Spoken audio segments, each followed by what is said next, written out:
Hi, I'm Sebastian Bloch, CEO of Asobo Studio, and today we're going to talk about aerodynamics. When we started working on Microsoft Flight Simulator, we first studied all the code that has been written on Flight Simulator X. There's been many years of work on all the code base, and the code base of the simulation of the aerodynamics was pretty huge. I will cover 5 areas of improvements that we made to the Flight Simulator aerodynamics and physics. First, we made improvements to the core simulation engine. Second, we made improvements to the actual simulations of the different systems of the aircraft. Then the biggest area we reworked was the aerodynamics. We reworked the aerodynamics simulation from scratch in the simulator. I'm going to go over the details of how the aerodynamics simulation now works. One big area that we reworked was the weather system. The biggest interaction of the aircraft is with the air. It's the air that makes the aircraft fly.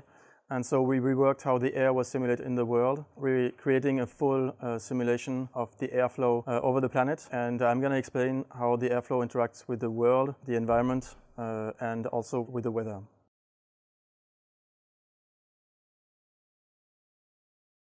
The first big improvement we made to the core of the simulation is a better collision model with the environment. So the system now supports sloped surfaces, which means that aircraft can land on sloped runways, but also on any slope in the world. Aircraft can now land on a sloped field. For example, if you want to simulate an engine failure, you can make a cross-country landing on any surface, including sloped surfaces like fields on mountain slopes. It's gonna work anywhere. To make sloped surfaces work, we had to rewrite the friction model of the aircraft.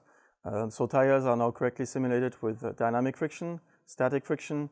All the friction parameters have been improved, and so like the rubber now really behaves on all different surfaces like tarmac, cement, grass, earth, exactly like it should. And also on slopes, if the tires start to skid, they're gonna skid exactly like they should with realistically simulated dynamic and static friction. So we also improved the way the bumps on the ground are handled. They are now realistically simulated, and the way the brakes are simulated. So this allows for planes to come to a full stop even on slopes, and that's when they transition from dynamic friction to static friction. And planes can really come to a complete halt exactly as they should on slopes. So when you do a landing on a sloped runway, you can now roll and you can stop on the slope, turn around and take off again. We also rewrote the integration system of the simulation.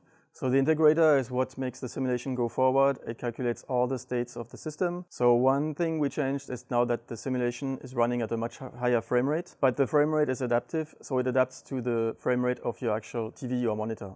This means that the simulation is much more smooth. Whatever the frame rate of your display, even if you have slower frame rates, frames are exactly going to match the display. And also the simulation is always going to run at a higher frame rate. So even if your frame rate goes down, the simulation stays at a high frame rate and you don't lose anything of the realism. Planes always behave as they should, whatever the frame rate. Another big change we made to the integrator is the way the integration now works is much more realistic, and it has removed one artifact that was present in previous versions of Flight Simulator, which is that planes felt like if they were on rails. It's because the old integrator was resisting change, and it was forcing planes to always move more or less in a straight line. So the integration is now super realistic. It's exactly moving the aircraft as they should in the world. Spins are much more realistic now, and planes don't feel on rails anymore. So we changed that and removed the effect of planes being on rails. We also reworked the inertia matrices. They are now more realistic, which means that the mass distribution of aircraft feels more real, and planes, when they rotate, when they yaw, when they pitch, when they roll, they feel much more realistic now as they travel through air.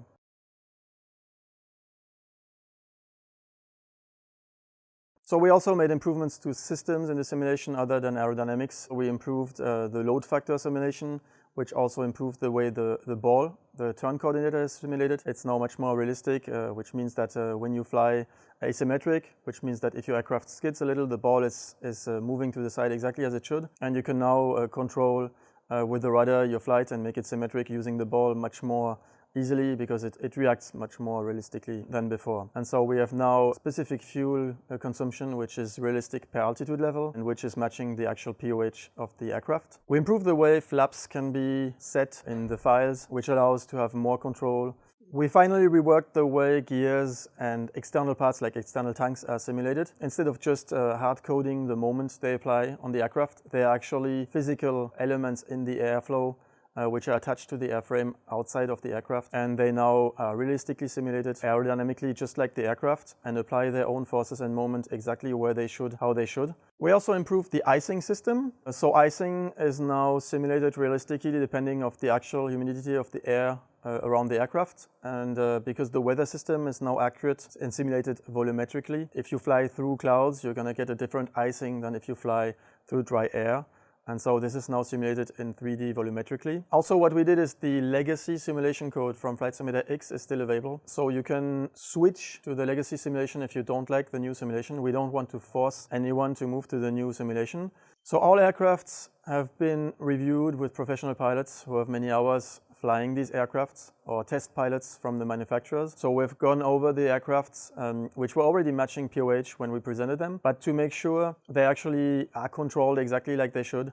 There's many parameters that we set that are not actually present in POH, such as how fast the aircraft is going to roll when you move the yoke to the left, for example, depending on your airspeed. This is data that is not always available, but that professional pilots feel. They know how agile the plane is at what speed. And so these are parameters that we set with them, and we reviewed the whole aircraft to make, for example, stalls as they should be, or if an aircraft can spin or not, or the way basically they behave so that they don't just match performance parameters from the POH, but actually feel as the real aircraft when you fly them in real life.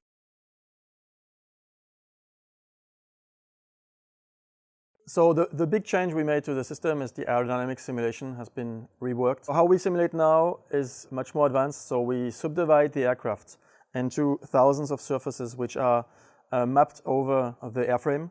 So for example, over the wings, over the fuselage, over the wheels, over the tail. There's thousands of little surfaces which are placed exactly where they should over the geometry of the aircraft. Each surface goes look at the weather, so it has its own wind direction. It's going to have its own air pressure, its own humidity. This means that the right wing, for example, can fly through a cloud where the left wing doesn't, and you can have different wind, turbulence, and humidity on the right wing. Each of these surfaces has a realistic airflow simulation. Each surface is going to have its own wind direction, its own air pressure, and it's going to do a full three-dimensional calculation to compute what is the force and moment that should result from the airflow flying over the surface. This simulation includes the airflow, speed and detachment and orientation. It will realistically simulate stall. The stall is when the airflow is actually bent too far by the surface and the airflow cannot stay attached to the air surface anymore. So this is now simulated surface by surface, which means that we can have a left wing stalling, especially because of the weather and the full realistic simulation of each surface in the world. But each surface will also deflect the airflow. The airflow is going to be impacted, and surfaces which are behind are going to get a different airflow because the airflow was impacted by the surfaces in front.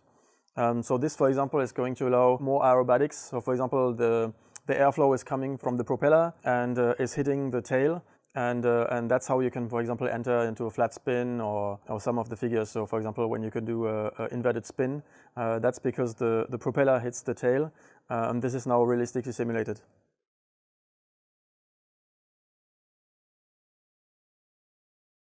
The big improvement we made to the simulation is the simulation of the air mass. We now simulate the air mass globally over the entire planet and realistically. Every area of the world has its own simulation of air, and we know where the air is flowing everywhere on the planet, and this then feeds into the aerodynamic system of the surfaces of the aircraft. So this means that, for example, we will have volumetric clouds, which you can see in the world, which are going to match the airflow. For example, on TCUs, on towering cumulus clouds, usually it's a kind of cloud which exists because there's a lot of updraft of air.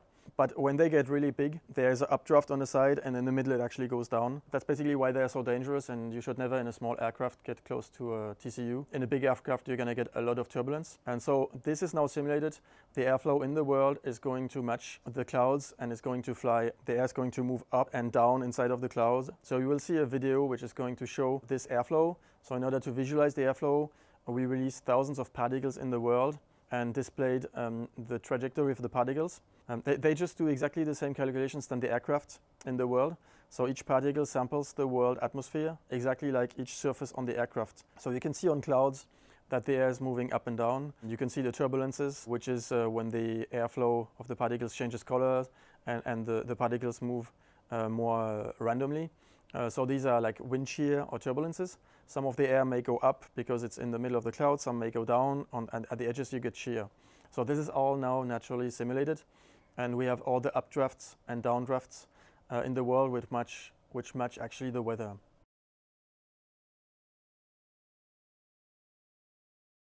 So this air mass simulation also works with the world shape, like the shape of the world, which can depend on buildings, hills, forests, mountains, valleys. So all these different shapes worldwide are going to influence the airflow in the world. So for example, the air flows over a stadium or a hill. It's going to create updraft, so the wind is going to flow up. And on the other side, usually it goes back down, but in a turbulent way, right? It has to go back down, but it's gonna be creating a lot of rolling turbulences. So you can imagine when you fly over this air with the aircraft, if the aircraft is flying slow, if it's a small aircraft, it's gonna get all these rolling moments, it's gonna get the up and down draft, and you're gonna feel all these bumps. So on the video, you're going to see there's, for example, wind flowing over mountains, and it naturally creates turbulences. On the other side, in the valleys where the currents come together, they collide and it creates these turbulences. You can see in the middle of the valley, you can see the up and down draft, and you can see how the slope of the wind is actually very, very steep, right? It goes along the slope. So this is it for the improvements on the aerodynamics, on the physics. So we improved the core simulation, we improved many of the simulated systems, we reworked the aerodynamic simulation with the surface-based system, and we reworked the simulation of the airflow in the world. All these changes come together to create a much more realistic simulation of the aircraft. Aircrafts are now simulated realistically to the performance data that is available.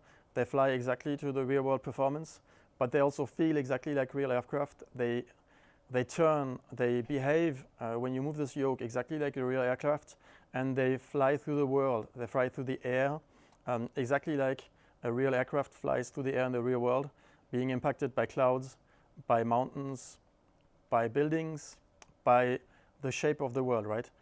I hope you enjoyed the details I gave about the simulation, about what we changed. Thank you for your time. Please subscribe to the alpha and talk to you soon. Ah, tu pourras le couper ça.